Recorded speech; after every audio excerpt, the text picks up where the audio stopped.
अपने संवाददाता अभिषेक से। अभिषेक, देखा जाए कि लंबे अंतराल तक सीएम पद पर रहने के बाद शिवराज सिंह को अपनी कुर्सी खोनी पड़ी, तो क्या लगता है ये मन में खटास है जो इस तरीके का बयान आया है कि वो कोई भी पद लेने दिल्ली नहीं जाएंगे और इससे मरना पसंद करेंगे? क्या लगता है अभिषेक?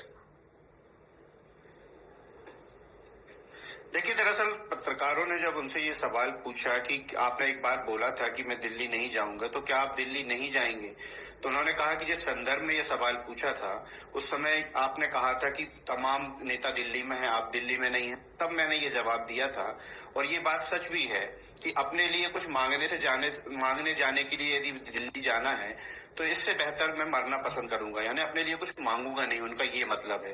तो साफ तौर पर वो ये जताना चाहते थे, वो ये दिखाना चाहते थे कि वो कुछ नहीं मांगेंगे। पार्टी की जो जवाबदारी, जो जिम्मेदारी पार्टी देगी उसको वह तय करते रहेंगे, उसको वह निभाते रहेंगे, लेकिन वे अपनी तरफ से कुछ नहीं कहेंगे।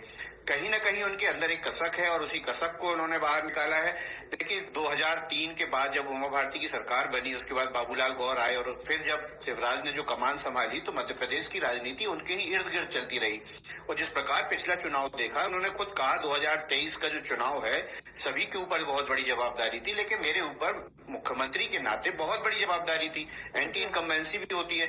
ऐसे स्थिति में इतनी अच्छी स्थिति में लाना कि 48% से ज्यादा मत पाना भारतीय जनता पार्टी के लिए और इतना बड़ा बहुमत लाना, तो एक संतोष का भाव है।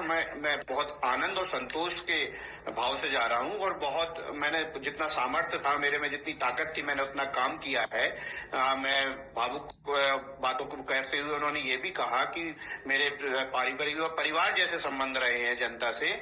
कोई मुझे मामा कहता था, कोई मुझे भाई कहता था, और जब मैं गले लगता था, बच्चों को चूमता था।